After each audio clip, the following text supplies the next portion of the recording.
Fastest growing economy, विकसित भारत की तो बहुत बात हो चुकी, बहुत लोग बोल चुके हैं। I want to talk about दो 140 करोड़ लोगों की थोड़ी बात करें। सर 53 करोड़ का ये बजट बना है खर्चे का, उसमें से अगर ब्याज का भुगतान और सैलरी का भुगतान निकाल दे तो सिर्फ प्रति व्यक्ति 14,000 रुपए का आवंटन इस बजट में किया गया है। सर पर कैपिटा जीडीपी में हम आज 146 नंबर पे आए हैं, because there is no concentration on per capita capital expenditure. Sir घोषणाएं तो बहुत करती हैं, अच्छी घोषणाएं की, I congratulate the minister for doing that, but then they have also spoken of 2022 तक सबको घर देंगे, वो नहीं कर पाए। उन्होंने किसानों की आय दुगनी करने की बात की, ऐसे बहुत सारी घोषणाएं की, लेकिन कर नहीं पाए। अब ट्रेड डील पे बहुत लोग बोल चुके हैं, ट्रेड डील है, टेढ़ी डील है, इस पर मैं ज्यादा समय नहीं दूंगा, लेकिन उस पर एक बजट के लिए कुछ तो प्रोविजन करना चाहिए था, क्योंकि कॉटन कपास जो हमारे किसान उगाते हैं, मक्का, सोयाबीन, इस पे जो इफेक्ट आने वाला है उसको बचाने के लिए कुछ तो बजट लाना जरूरी था। सर रुपये अगेंस्ट डॉलर के बारे में बहुत लोग बोल चुके, मैं नहीं बताऊंगा, मैं बस आपको ये बताऊंगा कि साउथ अफ्रीका का रैंड सर 12 और 15% बढ़ा है, नाइजीरिया 11%, इजिप्ट का 7%, so there has been growth in other countries while we have dropped. Sir we were talking about self reliance, Atmanirbhar Bharat, लेकिन sir trade deficit with China has now gone to 99.2 billion. Sir लाल आग की बात करते हैं, लेकिन ये चाइना के लिए लाल कारपेट बिछा रखा है। आप देखिए सर, चाइना का माल अब अफगानिस्तान और नेपाल जाके किशमिश जो हमारे किसानों के लिए बहुत इंपॉर्टेंट आय का जरूरी है, वो अब इंपोर्ट हो रहा है, उसकी वजह से किसानों का नुकसान हो रहा है। सर सबसे पहले मैं और एक बात बता रहा हूं, ये न्यू एम्प्लॉयमेंट जनरेशन स्कीम जो मिनिस्ट्री ऑफ लेबर ने लाई है, सर 20,000 करोड़ का इन्होंने बजट एस्टिमेट किया है, और रिवाइज एस्टिमेट सिर्फ 848 करोड़। सर वैसे ही इन्होंने इंटर्नशिप स्कीम जो बहुत ये लोग चर्चा करते हैं, 10,831 करोड़ का इन्होंने बजट एस्टिमेट किया था, और चुपचाप से उसको 526 करोड़ रुपए कर दिया, और इस बजट में घटा के बजट एस्टिमेट 4,788, तो कम से कम आधा कर दिया।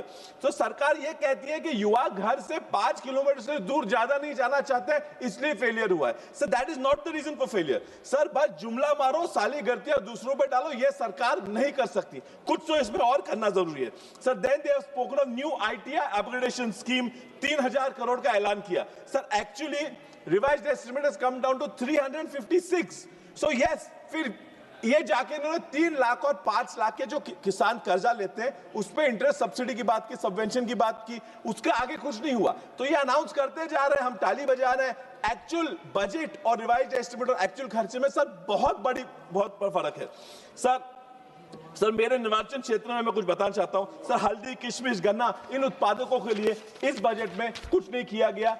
क्या ये जरूरी नहीं, सरकार नहीं मानती? सर वेयर हाउसेस बनाने, कोल्ड स्टोरेजेस बनाने, उसके लिए एडिशनल प्रोविजन करनी थी, हमारे स्टेट के लिए करनी थी, वो नहीं कर पाए। सर जल जीवन मिशन में ये बस बजट बना देते हैं, 60,000 करोड़, 80,000 करोड़, 90,000 करोड़, खर्चा तो कुछ होता नहीं है, स्टेट पे कंट्रोल ला नहीं सकते। अगर नहीं हो रहा है तो टेक ओवर करिए जल जीवन मिशन को, लोगों को पीने के लिए पानी, ज्यादा बोल रहे 25-30 सेकंड में खत्म कर रहा हूं, ज्यादा नहीं लगेगा। सर हमारे यहाँ इरिगेशन के लिए हमारा मैशार योजना है, टेम्बू योजना है, उसके लिए हम एआईबीपी से पैसा मांग रहे हैं, कोई मूवमेंट मिनिस्ट्री के यहां से हो नहीं रही है। सर बारिश बहुत हो रही है, सड़कें जा रही हैं, नई सड़कों की मांग हो रही है, उसमें कुछ नहीं किया जा रहा। सर सांगली में रेलवे के लिए बहुत मांग है, स्टेशन इंप्रूव करने की मांग है, नए ट्रेनें देने की मांग है, बड़ी ट्रेनों को स्टेशन की मांग है, कुछ बजट में नहीं किया गया। मैं ज्यादा देर नहीं हुआ, मैं एक शायरी सुना के मेरा भाषण खत्म करूंगा। सिर्फ झूठे वादों से देश की तकदीर नहीं बदलती, जीडीपी के आंकड़ों से किसान के हाथों की लकीर नहीं बदलती। आप 5 ट्रिलियन और विकसित भारत का जश्न मनाते रहो सदन में, मगर आपकी नीति और बजट से मेरे भारत की तस्वीर नहीं बदलती। धन्यवाद महोदय। विशाल जी जो बार आप बांग्लादेश की बात कर रहे हैं कॉटन की, और आप महाराष्ट्र का कॉटन है, तो बांग्लादेश के कॉटन पे अगर उन्होंने जीरो किया तो उनको अमेरिका से ही कॉटन खरीदना होगा, और यहाँ की सरकार ने कोई कॉटन पे समझौता नहीं किया।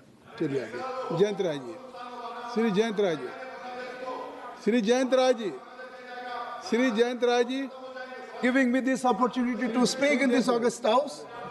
Sir, I rise today to strongly support this forward-looking Union budget, which reflects the government's unwavering